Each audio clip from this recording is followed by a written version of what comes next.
السلام عليكم.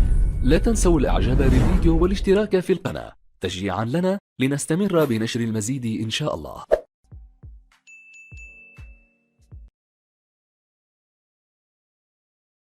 يخرج وزير الصحة الجزائري يقول راهو طلبوا منا ذلك، وطبعا احنا نحبوا التوانسة وسننظر في الموضوع. لهنا بدا الحقيقة التذبذب، ما فماش دبلوماسية واضحة في علاقة باللقاح، وفي الأثناء الجزائر ما بعثتش تلقيح لتونس، قاعدة تلقح. صار كما قلنا يدخل في دبلوماسية اللقاح اللي احنا اليوم موضوعنا معك أحمد دنيس. بعد شوية باش نرجعوا إلى ترتيب الدول العشرة الأولى عالميا في التلقيح ضد كوفيد 19 والصحة العالمية. المغرب حقيقة على خاطر دخلت في العشرة دول هذوما. فاصل ونرجع. الدبلوماسية اللقاحية أو دبلوماسية اللقاح هذه نوسيون جديدة سيد أحمد دنيس ظهرت مع الجائحة. الظرف أم لها دونك اليوم الموضوع المطروح بقطع النظر على الإمارات وغيرها. فما اللي لاحظ أنه فما تذبذب نوعا ما في علاقة تونس مع العديد من الدول وحتى دول الجوار في موضوع التلقيح.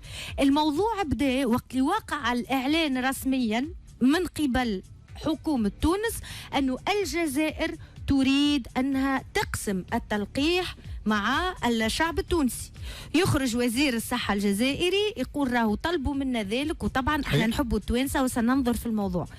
لهنا بدا الحقيقة التذبذب، ما فماش دبلوماسية واضحة في علاقة باللقاح، وفي الأثناء الجزائر ما بعثتش تلقيح لتونس، قاعدة تلقح. كون تونس معناها طلبت معناها استيراد التلقيح وبش طول المدة لتسليم الكمية المطلوبة من تونس، فتلجأ إلى دولة جار وتقول لها إذا كان أنت اتصلت بالتلقيح ممكنش في فترة أولى تزودني بالكم اللي تنجم تزودني به، وأنا في الأثناء لما أتقبل معناها الكمية المستوردة نعوض لك نرد لك نتاعك حتى نستفيدوا معناها بالوقت الضروري معناها المحرج للقيام بالواجب.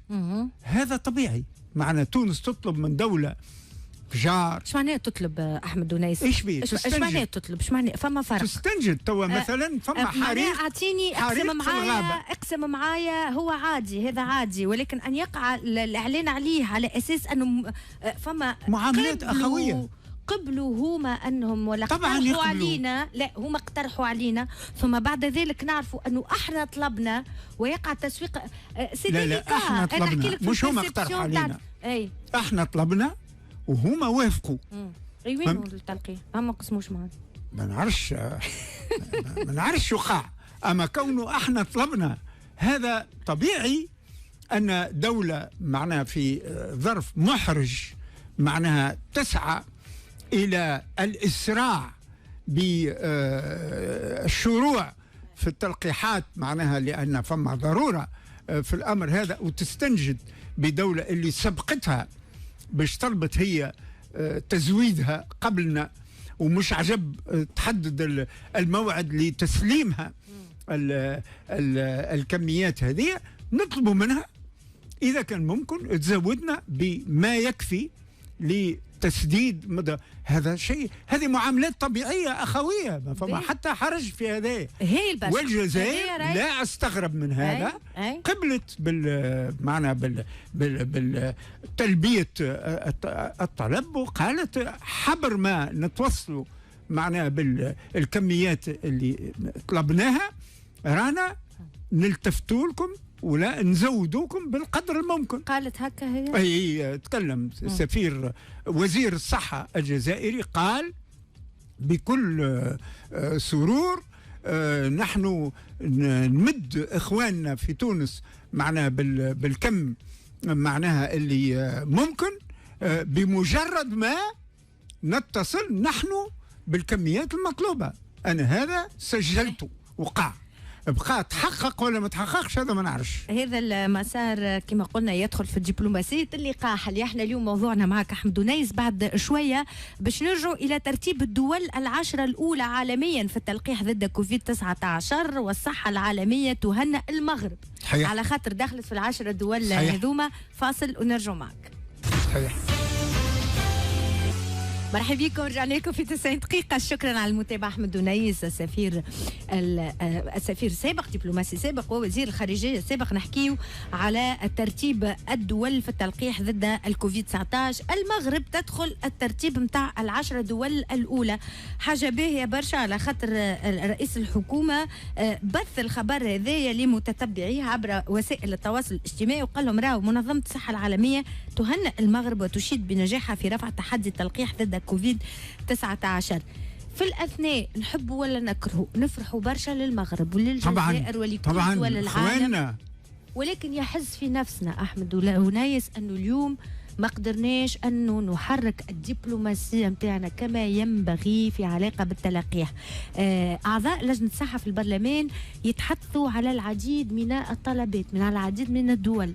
علاش احنا اليوم مثلا ماناش في الترتيب هذايا في التلقيح؟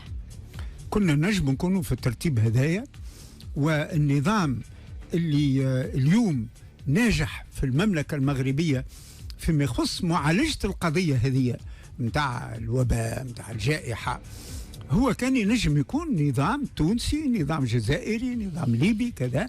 هذا معناها المملكة المغربية في الصدارة، لكن دول شمال افريقيا كلها موعودة باش تكون بنفس النسق وبنفس التنظيم وبنفس المنطق. يعني نحن ننزل العقل على تصريف المصاعب اللي قدامنا.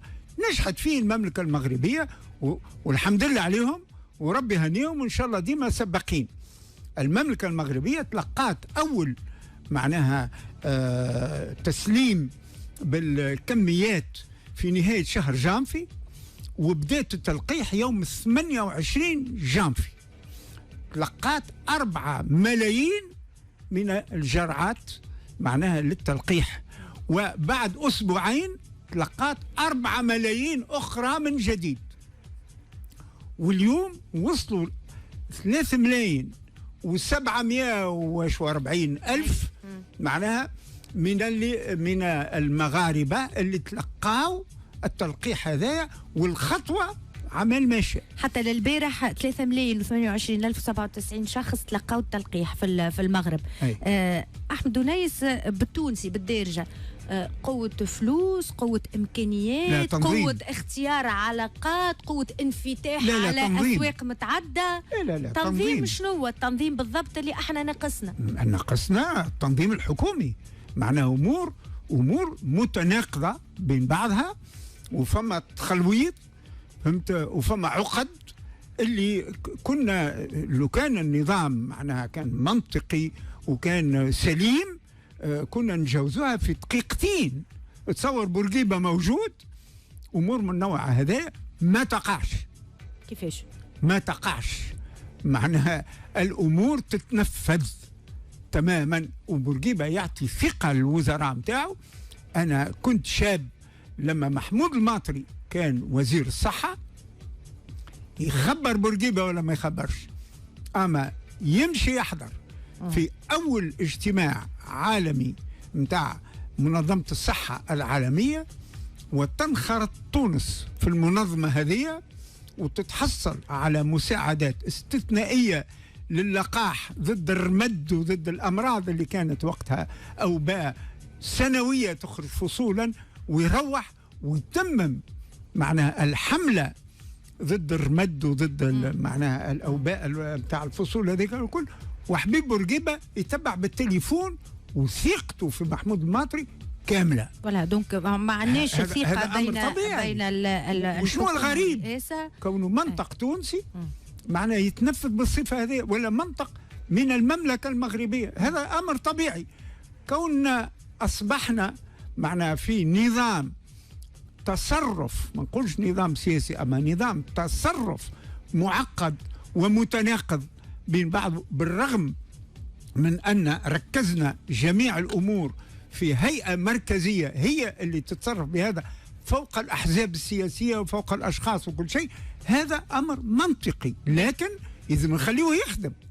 المنظومة اللي حطيناها يلزمها تخدم، يلزمها تقوم بواجبها. دونك نظام تصرف الأزمة السياسية هي اللي خلت الموضوع لقاح الكورونا غير منظم في تونس. أحمد، كيف ما شفتوا المغرب أصبح حديث وسائل الإعلام التونسية والعالمية.